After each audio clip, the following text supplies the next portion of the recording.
Welcome to Inside the Investor's Mind with your host, Jack Cohen.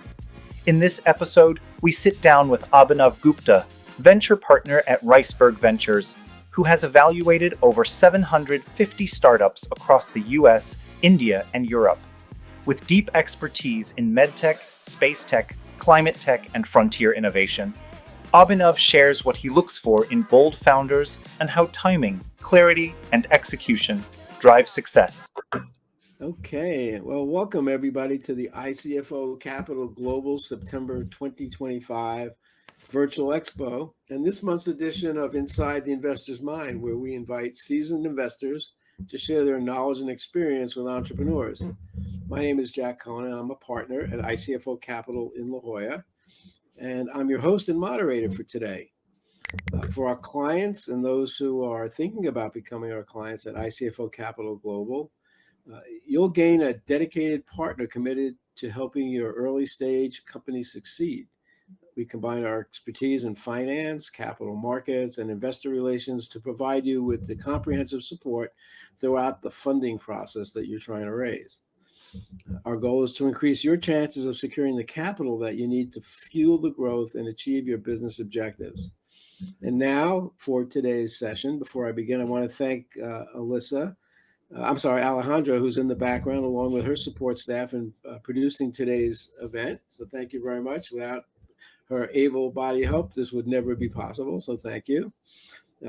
Just a little bit of background on our format today. Each of our sessions are non-scripted. They're non-rehearsed. They're live presentations, and they're designed to be conversational in nature.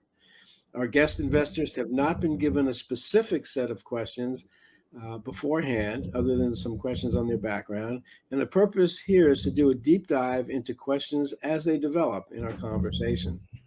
As a reminder, today's discussion is for informational and educational purposes only. Each entrepreneur should do their own discovery and their own due diligence when working with investors, and vice versa. And today's guest is Abhinav Gupta. Abhinav started his career in data science and engineering, building systems at scale for large enterprise companies like Disney, Airbnb, and Rolls-Royce. He gradually developed a deeper interest in the intersection of technology, product, and market outcomes, especially with great products and figuring out why great products sometimes fail to win and produce a positive outcome. He transitioned into investing by advising friends and family, and later served on investment committees as a SaaS product advisor, helping evaluate architecture and GTM strategy, which is go-to-market strategy. So let's welcome Abhinav. Abhinav, perhaps you can fill in a little bit more about your background for us. Thank you, Jack. Thank you so much for inviting me for this panel. And just to give an overview about myself, currently working as an associate for Riceberg. We are a deep tech global early stage VC firm. And my role is to build the US deal flow as well as investor relationship. A little background about myself. I did my undergrad in computer science in 2016. Since then, from 2016 to 2020 to 2023, I was working for data science teams for Disney, Airbnb, and Rolls-Royce. The role was that all these three companies have humongous amount of data, but how do we generate business values from these or find new revenue sources from that? I got to learn that we might have the best product, but sometimes it does not translate into the best, does not translate it into a usable product for our clients or for our customers.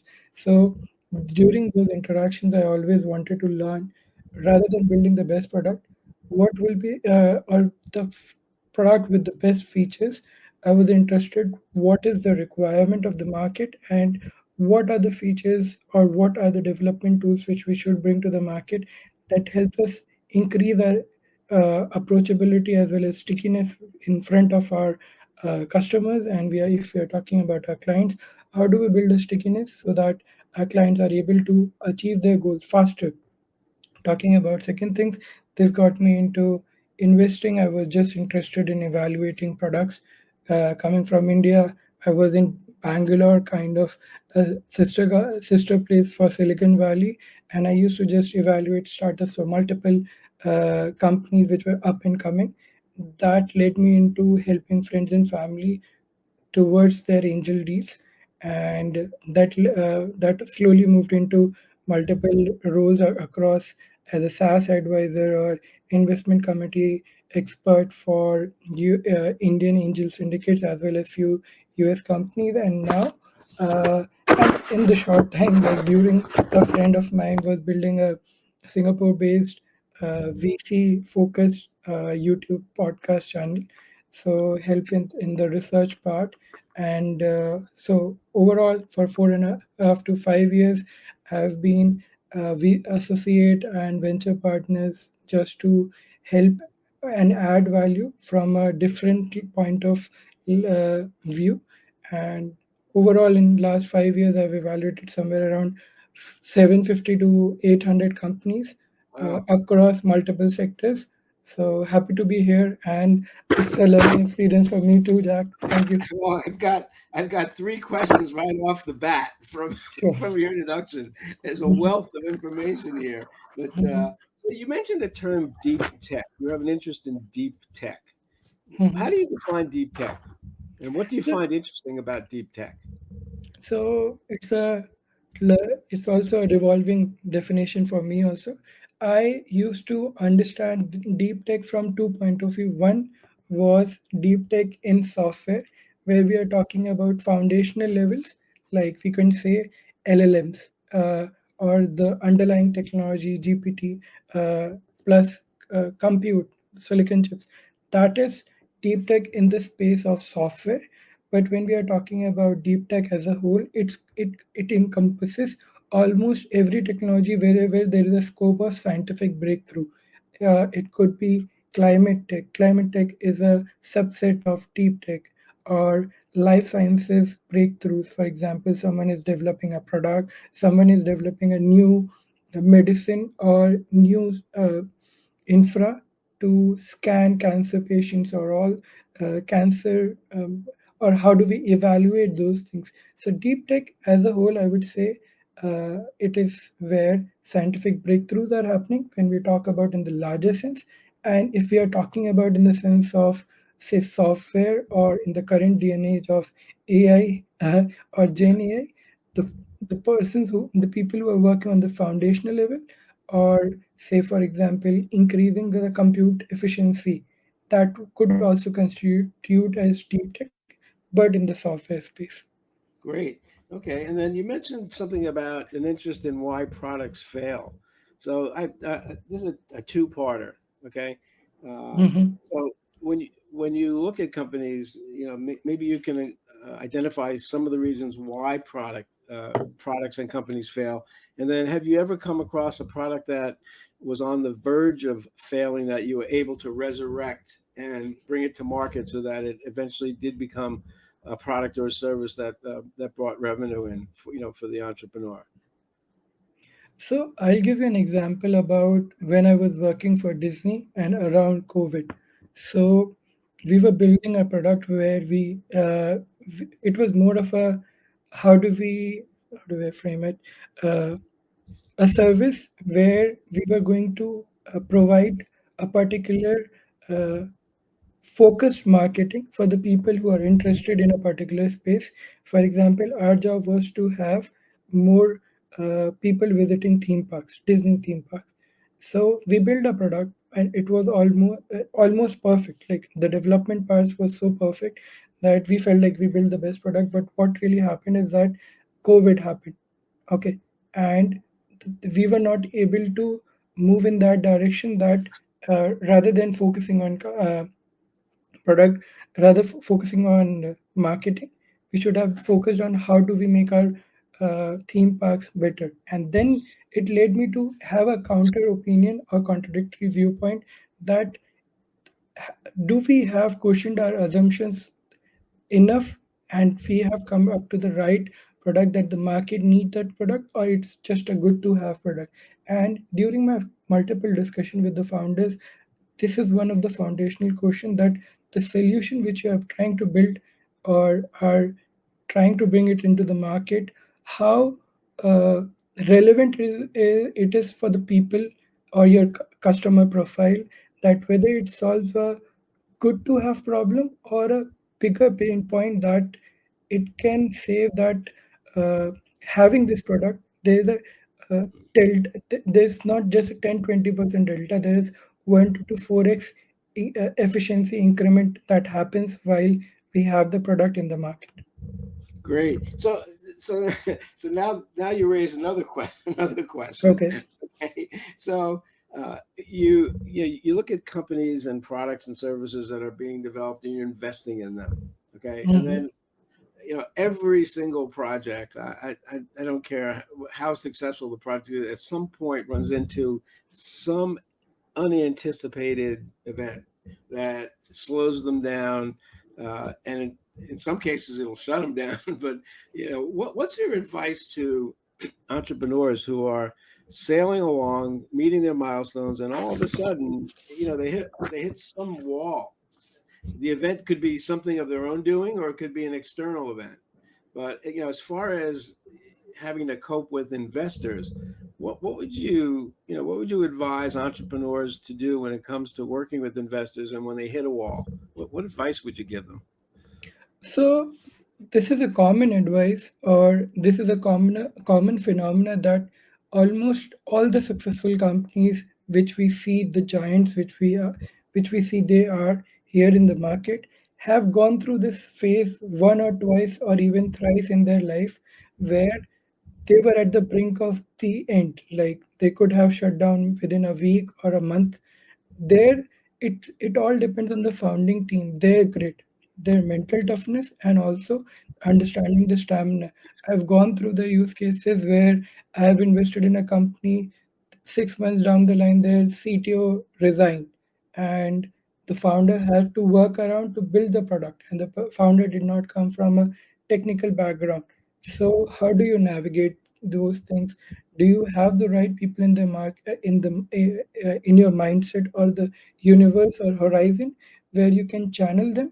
For example, as an investor, it is our responsibility that if we have invested in a company, in any company, are we able to help navigate the founders in those pitfalls? Or, for example, taking the current use case, someone is building a wrapper around an AI agent, and tomorrow a foundational model makes this as an add-on services. How do you navigate through that, and how do you sustain it long enough? And sustenance is important. And the second thing is that why do a customer or a client will use your product?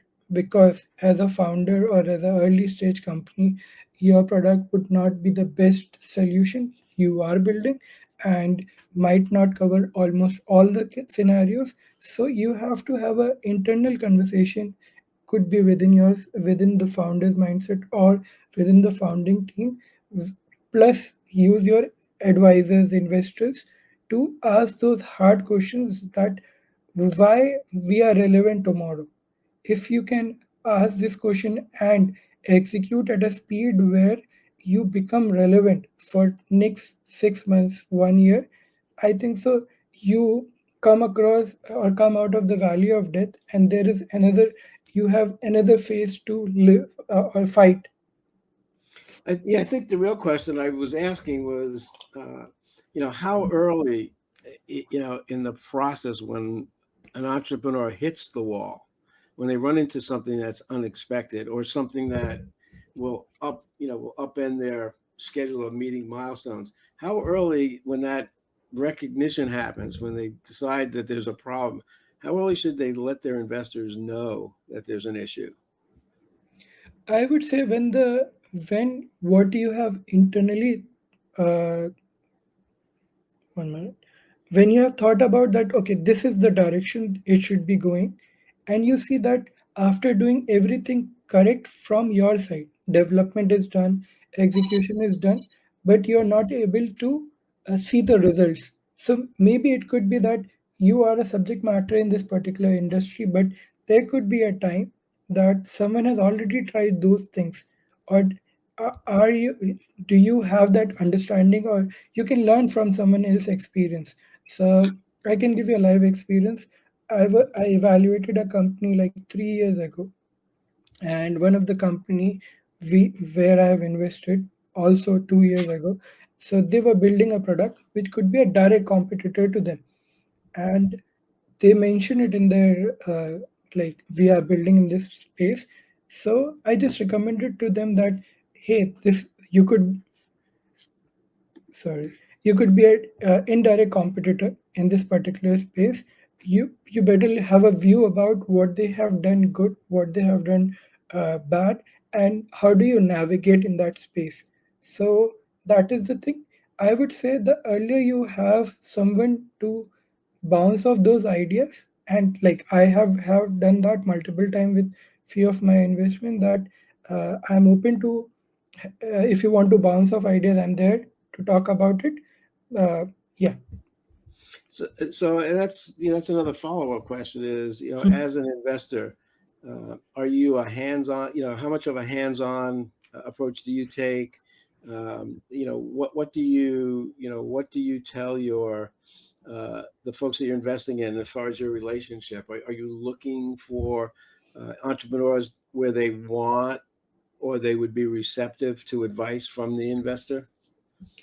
So majority of the work of the kind of in founder we are going to work in takes care in the due diligence process. When you have talked to them for like 3 to 4 hours or making an investment, you get an overall idea of what kind of person the founder I am dealing with. And at the same time, I have made sure that I do a checkup. And initially, in the first interactions, when I have closed the investment, I generally prefer to tell them that, see, I am available if you need me. I'm not going to like, I'm not here to guide you what you are going to build. You are the best person to build it. That's why we are investing it. But if you want to uh, come back to us to discuss anything, just it's an open door policy. You can come to us and ask us questions, or just have your bounce off your ideas with us.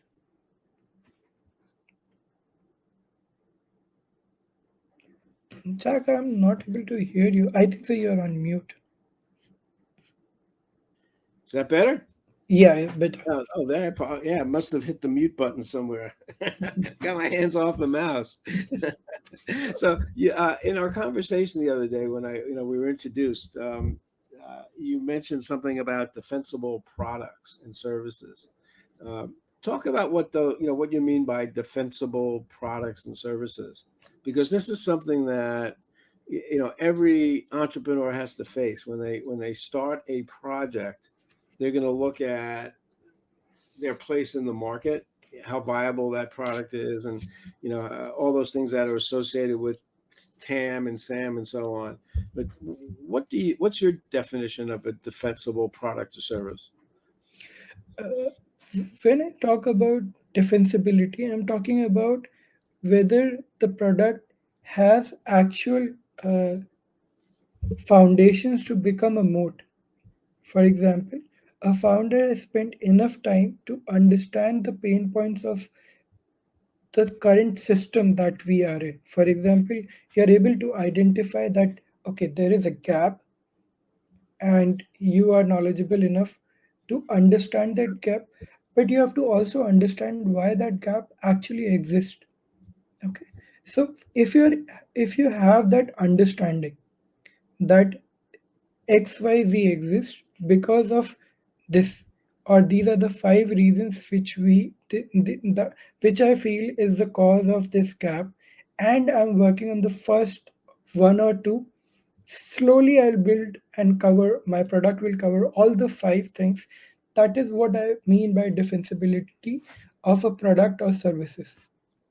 Terrific. There was a famous baseball player years and years ago. His name was Wee Willie Walker, and he was a really good hitter. And Mhm. one of the newspaper folks interviewed him and asked him why he was so successful at hitting the ball and getting on base. And his answer was, and this is a quote, "I hit it where they ain't." which means I'm hitting the ball in the gap. Right? Right. Yeah. And so, as an entrepreneur, there's several ways to break into a market. You can attack an existing market and build a better mousetrap. You can come up with a new product altogether, or you can go into a market and find a niche in that market that's not serviced properly, or maybe you can service it better. So, finding those gaps in the market are really key to successful. As far as investing, you know, you mentioned that you like to do early stage investments, seed rounds and Series A rounds. What's your strategy, or what's your advice to entrepreneurs who may be, early stage, who are not in revenue yet, who are looking, uh, for investment, early seed money? And then the follow on would be, once a company is in revenue, what is it that they have to do in order to attract interest from an investor? So, two-part question. Yeah, the first part, like if you don't have any revenue, you have to have an idea why in the current day and age where execution is no longer in months, it's no longer even in weeks. People are developing it on a weekend and bringing it to the market on the weekday. So the only understanding is that if there is no revenue, you have to understand whether there's a longer period of uh, development that is required. For example, if you're working in life sciences or defense tech, you cannot have revenue from day one, right? You would have to build a prototype at least, and it takes X amount of money from ideation to building a prototype. You have to go through all cycles: idea, find the right team, then have understand the current research paper, build a fundamental understanding what are the gaps, then start working on the product. Then there is a manufacturing process. After that, there could be a pilot. So a lot of amount in time as well as money is required to go through that whole cycle. So you have to be very clear that which space you are targeting. If it is a hardware specific thing, yes, investor would be more than happy to learn about it. And then the only moat is your founding team, what the founding team brings to the table, and how much competitive they are in the overall market space, when why an investor should invest in. And the second thing which I've slowly started to learn as I'm moving towards deep tech is whether the market is big enough or not, right? So this is a confounding thing for a lot of companies and for investors, because you know invest entrepreneurs talk about in their product or service the total available market, and then there's a serviceable market, and then there's a capturable market. And those are three very different things. And so looking at business plans, what is it that you look for in their discussion about servicing a market that would attract your attention? It's easy for someone to say, I want to capture 2% of the market. Okay. And the question is that, okay, how are you going to go about doing that? What are you going to do? And is that big enough or small enough? You know, Uh, Yeah, I'll talk about the TAM or how you should approach TAM. I've recently started learning surfing.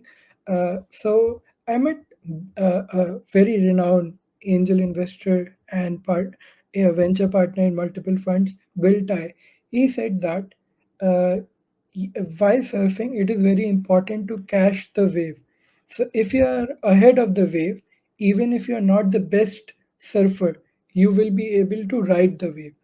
If you are behind the wave, no amount of effort you can put in, it cannot help you move or get you. No amount of effort or no amount of skill set would help you ride the wave.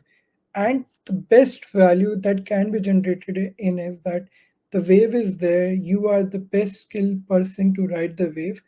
So that is the whole thing, that a founder can be categorized in three categories, like ahead of the time. Then we would be like there is enough time for them to vet, they can make mistakes, and what we call first mover advantage. And then there are people, the market is mature enough, and then you're riding the wave. Classic example would be ipad came in 2007 2009, and there was a product from Microsoft. I'm even not able to recall the name. It was in 2000s. So it was ahead of the curve. People did not find the value about it, and it killed. But iPad was there, and now we still have iPad 17 or 26 or whatever the latest number is. But we are riding the wave. Talking about founders, how do you identify those things? Is that there are enough reports. We are no longer in the space of where there is less information, there's more information.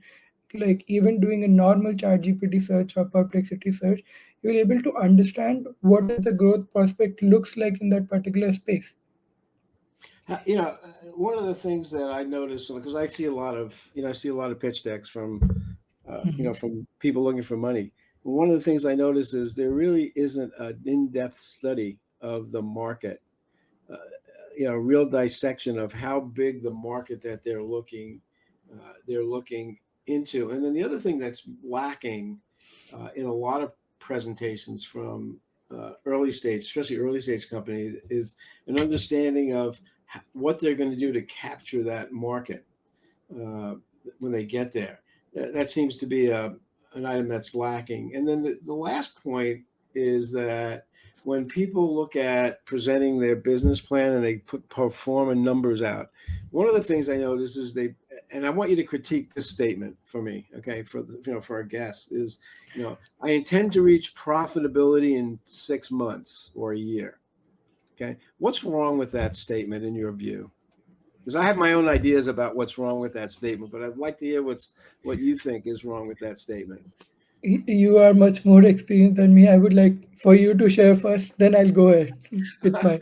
Fair enough. All right. So one of the things that entrepreneurs need to do is they need to capture the imagination of an investor, and nothing is more exciting to an investor that shows that an opportunity is scalable and can accelerate scalability. So the comment that I'd like to see in the business plan is, we can scale in 6 months, not just be break even or just be profitable. We want to scale in 6 months. And so, what's your reaction to business plans that you see or invest or entrepreneurs you talk to that say, I'm going to be, I'll be break even in 6 months or a year? Actually, earlier I was of that opinion that it does not matter, because when I've evaluated pre-seed seed companies, but slowly I'm realizing having this conversation that I will break even in 6 months or say 18 months, it helps me understand that the founder is even thinking about building a lean operations rather than just building a, okay, I need XYZ amount, I'll capture 2%, say a $1 billion $1 billion is that, say for example the time is $1 billion a year, and I'll just capture in next 6 months, 6 months to an year or 18 months, I'll capture 2% of the ecosystem, but I will burn through the whole money.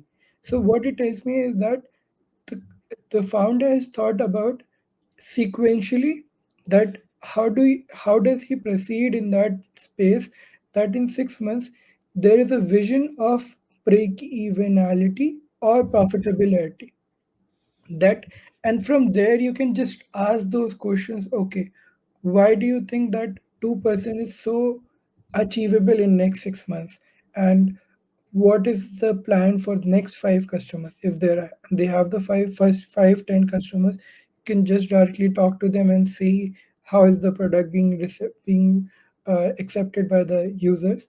Or if it is not there, do you like if how do you approach those first 10 customers, and how do you go about it? And then the next step is that from 10 to 15 customers you have tried your product, how do they become the paying customers and not leaving them, right? That is also very important. You cannot have a approach where you are always onboarding new customers and at the same time the previous customers are offloading the system also, right? So that those things come into play when someone has thought about profitability or they say that okay, I break even in 6 months.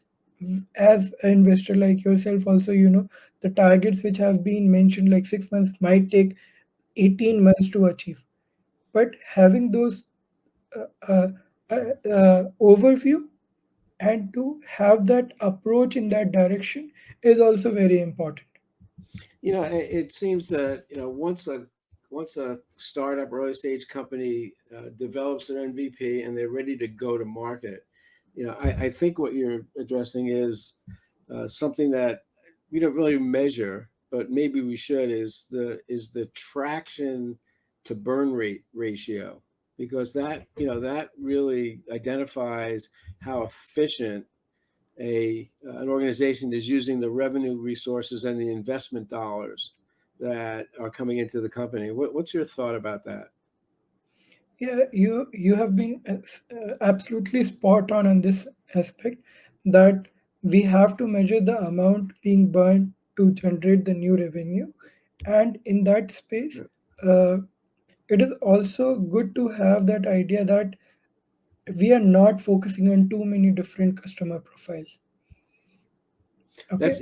That's a really important thing. What happens in companies, especially companies that gain traction very rapidly, and there are a lot of early stage companies that develop traction. They start looking in other directions. They start looking for horizontal movement and sources of revenue, and there's two schools of thought on that. One is that you follow the gold mining Yeah. philosophy, which is you know focus very narrowly and very deep and master that market first. And then there are other philosophies that say spread out and go horizontal as quickly as you can. And some companies can do that. A lot of companies fail when they do that. What do you look for? What do you tell an entrepreneur that has some early success and now begins to look uh, into horizontal markets where maybe they might find some revenue, because that'll affect your rate of return, if, perhaps if they're not successful. I am always of that opinion that you should have, when you're just starting, you should have your cheerleaders rather than customers or clients. They should be your cheerleaders, that the product is so good that they don't just use it, they propagate about you. And that can only be that can only be achieved when you're focused. Okay, if we are spreading out, so what happens is, like, five people find you relevant, five people say that okay, you are relevant, you are somewhat relevant, and five people say that it is not relevant. So what happens is, like, now you have set of people who who themselves produce a universe of themselves, where they can talk anything about you. So you have to see what you're trying to achieve. If you have achieved a moment of a good amount of traction, where you say that okay, even if I have 10 to 15% churn in my user base, I have enough traction going around that I should target other use cases or corner cases or adjacent cases. But if you want to focus, say, for the first 100 clients, they should not be just logged in. They should be like, okay, you want me to, given, if the founder wants to introduce about their product, it should be that this product, the founder does not have to talk about. You can just connect to one of my client, and a client or a customer will give the better understand will give a better preview about your product to the person who is already in their industry. Terrific. Right. So, for example, if we are talking about this application, the medium which we are using, so there could be some plus point about this as compared to other video conferencing site, and you are the first 500 customers for them. So you would be more than happy to tell them to someone else that why there is Google Meet, Zoom, XYZ, and why you are using this, right?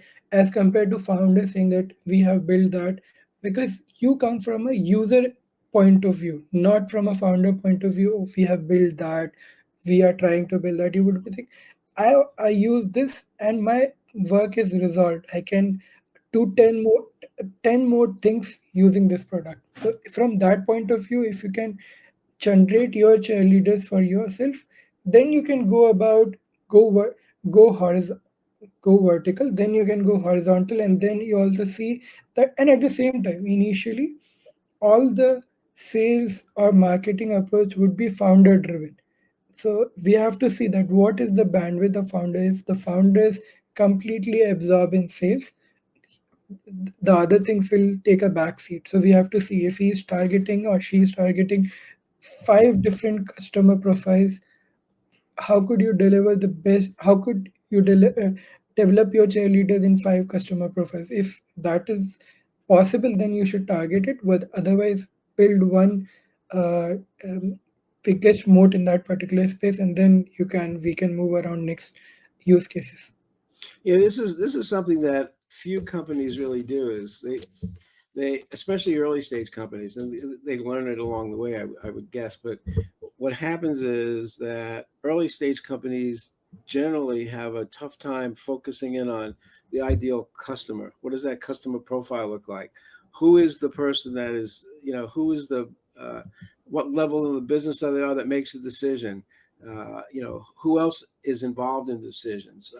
They have to really define the ideal customer and focus on that. And a lot of early stage companies don't. And in fact, a lot of mature companies don't, because they you kind of take a shotgun approach into a marketplace. And if I spread enough pellets around, a few of them are going to hit the target, right? But so when you look at a company and you find that their sales and marketing strategy is not well defined, once you start getting a little into the project and you start uncovering the layers of the onion, you know how do you go about working with the entrepreneurs to kind of steer them to kind of take a look at some of these areas that might eventually be problematic? We have to understand why there has to be an honest conversation why Yeah. why you are doing it. Because if there are three things which a founding team does not have: time, brand, and capital. Okay, so we can build a brand, we can use time to build that brand, and the capital and time can be used to build that brand. If you are talking about 10 spaces, maybe you have thought about too many spaces, and that might not be a good approach. But if you can explain to me that no, why we have to target three different kinds of customer profiles, show me that plan. And how are you factoring in the time that if A fails, who will navigate it? There could be teams. There could be, like, you can have, like, if there are four to five founding teams, one person can look into the new customer profile, and you can have divisional leaders who are focused on one particular customer. But you have to have a plan about it, because everyone has 24 hours. And if you are focusing on three different profiles, and everyone has to be treated well, so that you have a product in the market. Otherwise they would just move to someone else, or they can go back to the incumbent.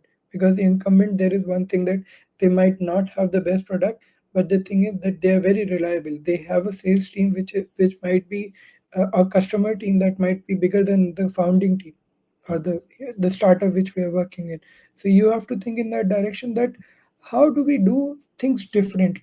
Things differently does not mean that we work with different clients. We only onboard a new client, or new set of a client, client profile, when we have mastered the current profile, and we can say that yes, now the customers 80 75 plus percent or 80% requirements are fulfilled, and we can, like, the founder or the founding team can give them to us, to the next person, or as the company is growing, to someone junior, and they can focus on the next growth strategy.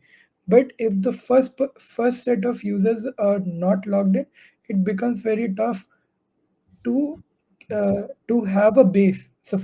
The character foundation start missing. So there's this whole idea, we know that correlation and causation. There should be a correlation as compared to causation, that okay, it happened, but we really don't have any idea how it happened. So, Yeah, but yeah. it's just why it makes sense to have correlation is tomorrow if a customer is no longer on the platform, you know the reasons why it is not, and it's fine, like people move towards to the next product. That is okay, that is the journey of a product.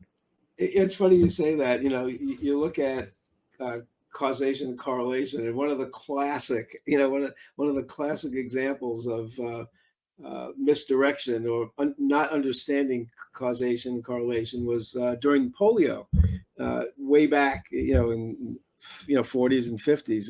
They noticed that polio spiked in the summertime, right?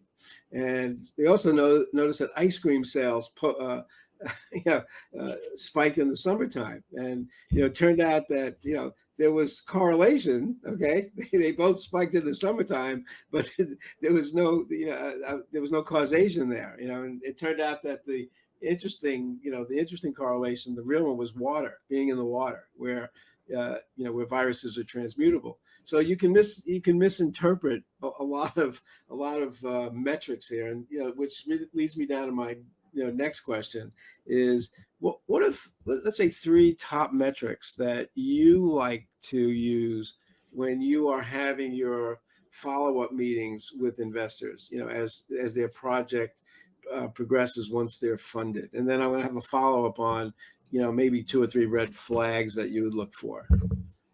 So one thing, the first thing I would look into is that once we have invested, how has the clarity, or the one is that how fast is the team executing.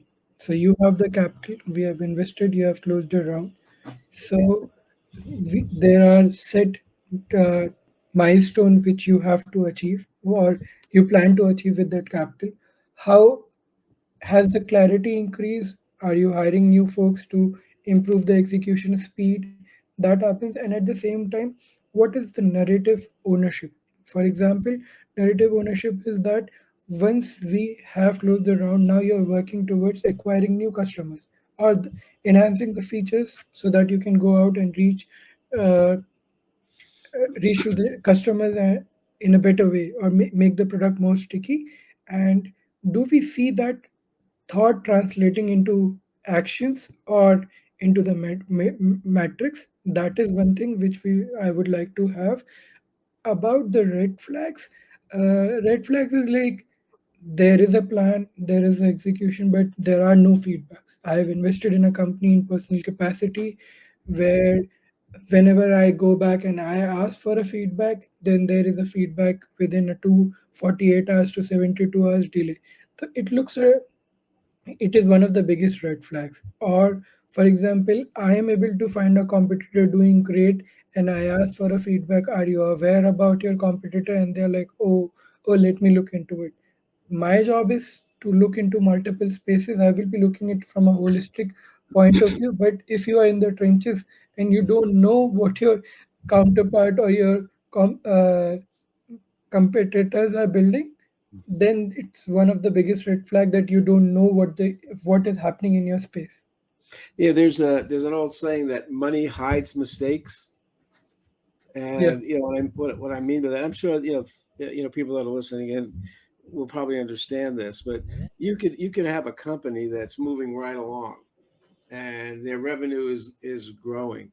But to your point about missing what's going on in the competition, they might be capturing a market, but that market might be dying. You know, it's like the buggy whip market. You could capture 100% of the buggy whip market, but then there's automobiles. Back in the early 1900s. But money does hide mistakes, and one of the reasons that we're in business is that early on in our life cycle as a company, we were fractional CFOs for early stage companies, and we noticed our clients who had just raised money were spending a lot of time trying to raise more investment capital rather than focusing on raising revenue. So you have to keep your eye on the ball, and the metrics that you talk about, and the red flags are really key. There are four things I think. Maybe you can comment on these in order of importance. But there's the people involved in the company. There's the processes. There's the performance or execution, and then there's profitability. And if you had to rank those, what would your ranking be for those four factors, if you will? So if we are looking at an early stage company, there's only one metric: the That's the team, the right? team. Yeah, Yeah. you can have the best f- product. I have had multiple founders who think about that the idea is the key, but execution is really the key. And how do you build execution? Is from the first 10 people you hire. Those are the building blocks of the organization, and the better the higher is. And that is why what I say is that narrative ownership is so important, because you're not just selling it to the customers, you are selling it to the team members who will build your vision. Okay, and how do you build that vision is that having that narrative as well as clarity that for the next 2 months or for the next phase of development we are focusing on that, and that can only be done by the founding team if they have that understanding.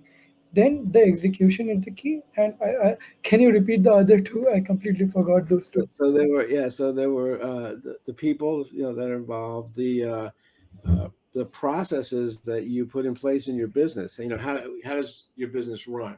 What are the things that make your business go? Then there's execution or performance, and then at the end of the day, hopefully, those things, among others, will result in profitability. So those are the four P's I like to look at when I look at a company's. If I look at it, for example, if I look at an accounting report, if I look at a P&L statement, or a profit loss statement, or other statements, I look for trends, because trends will indicate where there are gaps, and then when you find where gaps are, then you can start looking at what are the processes in those areas where there are gaps, and who is working in that area, and how are they performing. So you can kind of peel back the onion and uncover where there might be some issues. And that's why I use those four examples as a starting point. Yeah, I resonate with that idea that for me, like, first thing is founding team, the second is execution, third is system. Because for a very early stage, 5 to 10 people or even 50 people, you can work on not having a system. But you can, like, everyone knows their responsibility, that they have to do everything. It's not like the structures are done, but slowly when you have 15 to 20 people, or you start following that, okay, this is the tech team, this is the ops team, the sales team, founding team happens in the execution part. And then the profitability will come when the execution is happening and there are systems, so that there is no return, there is no I would say fat generations. Having good system, make sure that you don't have to hire two people to manage, okay, what is being said between one team and the other. So that is system operations definitely is a very key, and that leads to profitability, because earlier the margins would be very thin, but slowly and gradually when the systems kick in and the number of customers increases, the profitability is reached. And you coming from a CFO experience, you would have seen that, like, from 6 weeks onward, you could have seen that someone, okay, after raising money, there is a lot of higher unnecessary hiring happening, unnecessary growth, marketing spend also expands. But then when you sit down with them after 3 months or 6 months, they say, oh, this was not useful, that was not useful. And then you help them, okay, now this is how we should do it. I'm laughing because I don't want to burst your bubble, Abhinav, because my background is I was a school teacher years, many moons ago, and got involved Mhm. in sales. And anything I've learned about finance comes from Finance and Investment for Dummies, those little books you buy. Those are some of the best books. All my I'm, learning have been hands-on, so I I'm, can say from my I'm just experience. kidding. I'm just kidding about the handbooks for dummies. But Yeah. a lot of what we learn, for a lot of people, and this will be more important as as our society progresses now, giving the way our working environment is changing through AI and robotics and things like that. We're going to have to learn how to adapt. I mean, that's the most important thing that we can ever teach our kids is how to adapt, how to learn. How to learn how to teach yourself to learn, because things will be changing at incredible pace. But to your point, to address your point, the process and the performance, they can be interchangeable, because a lot of companies that are successful, that grow very rapidly, have to redesign processes on the fly as they scale. How they started out producing, take a beer company that, a microbrewery, just as an example. A microbrewery here where I live in San Diego, we have numbers of microbreweries. Some of them are rapidly expanding, and their whole processes are changing. They're making beer, okay? People are performing way before the new processes are coming in place, right? And so they're developing them on the fly. And that's what has to happen. And I think that's a good observation on your part. But we're coming up on about an hour. I wanted to know if there are folks who are online who maybe have some questions for Abhinav. So if you have a question, you can raise your hand, and I'd be happy to recognize folks here if somebody had a question. I see a couple of people that have been here before. I see Bob. I see Stephen, one of our partners. I don't know Bob Mandrella. I don't know Paul White or Mike. And I see Ivan. So are there any questions from anybody here who's online today? Mm, Okay. So, all right, no questions for now. And then we can go in one last direction, is the investment environment today, because that's a key thing that's on the minds of entrepreneurs, is where's the money going to come from? We're in an interesting economic period right now. There's a lot of flux in our economy at the moment for a variety of reasons. Some are just cycles, some are politically caused, some are social caused. I mean, there's a lot of reasons why the economy goes up and down. But from your perspective, what's your take on where the investment community is, and what's their outlook for the future, at least for the immediate future? So one thing that there's already a lot of capital for AI, that I can say like without without any thought process, that a lot of capital is still going to up uh, to AI, and now we are moving towards agentic workflows. How do we help companies move towards from a output driven approach to outcome, and how fast we can help how fast can founders help and automate those processes. uh, and one thing from my spaces where I work in, what I see is that there's good enough amount of capital if you're working in hard tech. uh, Fintech, maybe we are moving towards a new cycle or ending in it in a different cycle. I'm not tracking that. But about deep tech, I would say there is enough capital if you are working in the right space and you have the right partners, so that I have been talking to a lot of investors. They are just looking for good deals. But the thing is that the space is not that much connected, and having a platform like yours work in that direction, that connecting investors to the right kind of founders, that tomorrow when we come across from people who are watching this session, that if we are able to find the right founders, there is enough capital for them. And right now it is no longer a space where you have to worry about capital. The only thing you have to worry about is that how you are positioning yourself, and who is listening to you when you are positioning yourself. I hear from perspective. entrepreneurs and entrepreneurs who are looking for money, and they're telling us money is tight, it's really hard. I hear a little different story from you. There's money out there.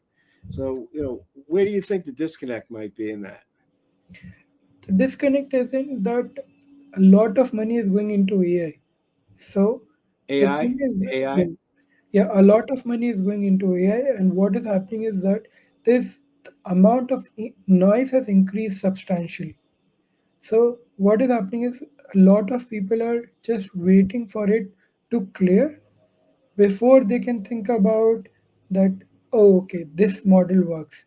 So if you were there in I've read about in 2000s there were all new kinds of metrics that were used to evaluate web.com companies. So, and something similar is happening right now. You never know that what the next big company can have that aha moment, and they have say revenues of $200,000 on a monthly basis.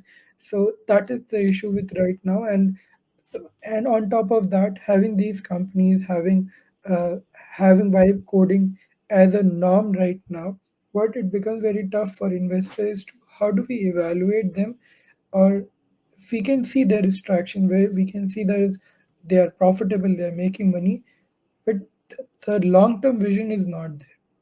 But talking about my particular space, for example, deep tech or life sciences, what I feel is that a lot of great founders are working in the right space, and slowly we are picking up these spaces. And using AI, if you are able to use AI in your current development process, if I'm talking about specifically in deep tech, uh, it gives the founder an investor an understanding that the founder is ready to handle the next level of de- uh, development shift that is happening, and software is not going to go anywhere, and it is going to be ingrained in our operations more and more. And so how better you leverage software or gen AI tools in your development process, that is the key. So there's a lot of noise you mentioned about AI, and it's two things come to mind with this. One is that AI is almost now become a checklist. I know we've talked about this before. It's almost become a checklist item on a feature page for a product or service. And then the second thing that has caught at least my attention from some of the investors I've talked about is that some of the companies that are putting out requests for funding are putting out valuations that are really not consistent with the amount of money they're asking for. Pre money valuations are really off the charts, you know, and then there's the possibility of I hear noise about a potential bubble, an AI bubble, just like there was a .com bubble back you know, in the '80s or whatever, and so on. So, what's your thought on all of that? For our entrepreneurs that are listening. See, I've also heard these thoughts, and that there is an AI bubble forming, and at the same time that the valuation are not matching with uh, the amount of work being done. But the thing we have to understand is that there are couple of narratives going around. One is people who know how the system works, and the people who are building, and there's an intersection of founders who know how the Mm-hmm. system work and what they're building has real value. So you have to understand that uh, what we say, that surface area of luck that can only be increased if we are if we are able to understand and capture what the current narrative is, and if you are building in the space where you feel that there is an actual value which can be sustained not just for 2 to 6 to maybe it can sustain more than 24 months to 48 months, then you have to just talk to investors who have been seasoned, like who are not just here for the first who are just seeing their first cycle. And you have to have that experience and understand, build those relationships, because when you are building those relationships and talking to those people, you also get a product clarity on what you are building. And market is a great validator that if right now they're not accepting what you're building, that also tells you that what is happening in the space, whether people are right now investing in just good to have features, or they are more than happy to look for companies where there's uh, uh, actual value. And like, I'll give you an example. Endural founder, also co-founder, ex co-founder, co-founder of Oculus, he said that when he was building Oculus around COVID, there was a lot of founders who were just building NFT tokens or new blockchains and everything. And in 2021, 2022, when there was no money around it, what happened is like they moved towards hard sciences. They moved Yeah. towards building value, building products which were actually valuable as compared to building another NFT tokens. It's interesting. There's a lot. There are a lot of people that have a go-to-market, mindset that if I build it, they might come, versus when I build it, they will come. And that's the difference between understanding the market before you get into the game, to make sure that what you're building is something that people need and want and will fill some void or some pain point in the marketplace that you're talking to. So that's a very good point. So we're at 2 o'clock, and I want to respect everybody's time. I know people have other meetings to get to and so on, and I want to take this opportunity one last time to ask if there are any questions from anybody here today. So going once, going twice. Okay. But I appreciate the folks who have joined us today. I appreciate Abhinav for coming on. Thank you so much for sharing your knowledge and your wisdom with us today. And of course, without the capable team in the background, Alejandra and her cohorts back there, thank you very much for the production and the time going in to produce this. I really appreciate your efforts back there. We hope to see everybody again next month, when we'll do another version of Inside the Investor's Mind. And again, I've been up again. Thank you so much for coming. Great to see you, and I hope to have you on again in the future if you'd like to come back. Thank you, Jack, and thank you so much for inviting me. And it was a great pleasure to talk to you today. And I would love to come back. Uh, thank you for the whole team for organizing this. Thank you. You're welcome. And I'm sure we'll have some stories. You can share some investment stories with us next time. Okay. Sure.